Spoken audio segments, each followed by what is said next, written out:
Hello children, this is Kristen with Wuthering Reader, and we are going to be getting romantic today with Guillermo del Toro's The Shape of Water. This is the novelization actually based off the movie, which I haven't seen. So I feel like I can go into this a little bit unbiased because I get very swayed by very, very pretty movies. So definitely had to read it before I watched it, because it looks absolutely gorgeous. And yeah, the book is pretty gorgeous, and it makes me really excited to watch the movie. With that said, it didn't earn the full 5 stars. We are going to talk about that today, as well as all of the great qualities of this book and why you should read it. So as you guys know, I do a 5-star rating system where each star symbolizes a thing. I always give a star for plot, for importance, for emotion, and then 2 for characters, because that's most important. So starting off with the plot, The Shape of Water is told by multiple perspectives surrounding the event of a man-fish creature being caught and taken to America for studies. Being in the 1950s, it does delve into a lot of problems with the time, about the misogynistic, the homophobic, the racist views of the time, including a lot of fear for communism. While all of that is going on, it is primarily a love story between a mute woman who is on the janitorial staff of the compound that has the amphibious man and the amphibious man. So the whole point of the book shows the otherness in people's eyes at the time and how terrified people were afraid and are still afraid of otherness, and it takes it in full stride.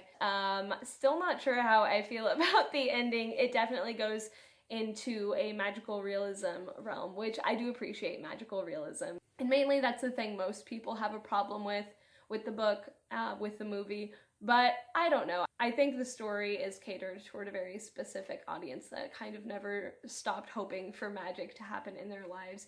And honestly, that's the point of all of this. It's about being able to change whenever you are already so set in your ways. With that, the plot got the star full on for me, but it could just be because it catered to me.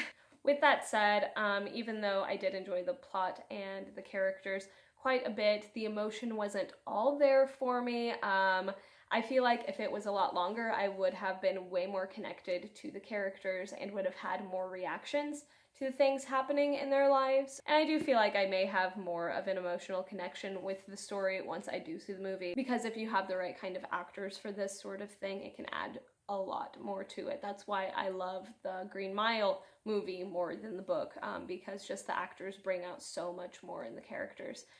So I'm looking forward to seeing that. Maybe I'll have a bit more emotional connection to it. The next star was for importance. As I said, it talked about a lot of issues within the time.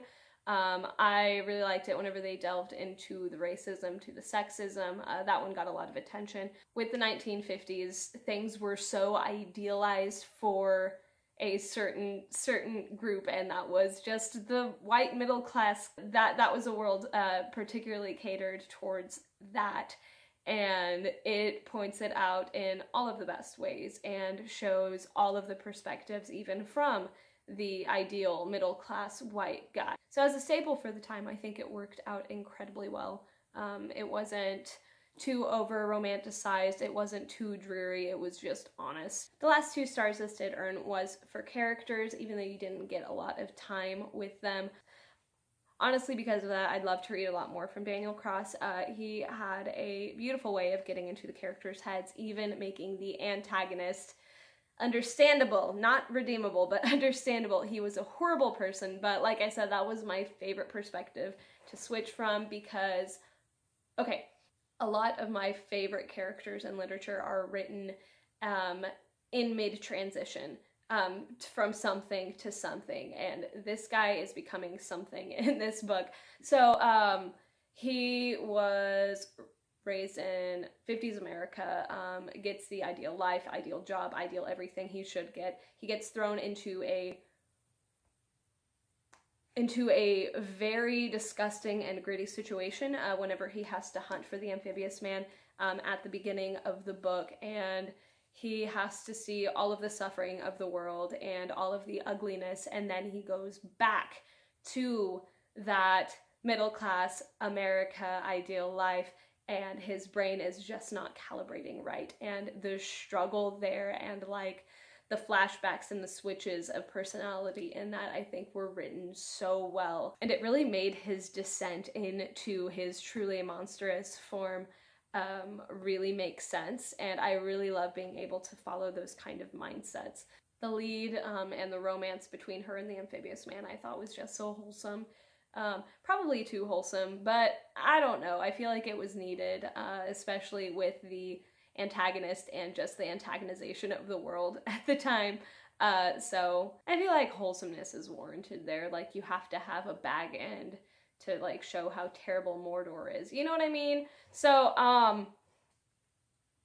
whenever people say that it's probably too cheesy, I mean, yeah, maybe, but I feel like it was deserved. Like, you earned it. But yeah, honestly, I think my views all in all in this, it's just a really beautiful book in cover and in language. I definitely do recommend it. I can't say I recommend the movie. I still need to watch that. I'm way behind on all the movies ever made. But I definitely recommend this if you, like me, are still a fan of finding a little bit of magic in the world.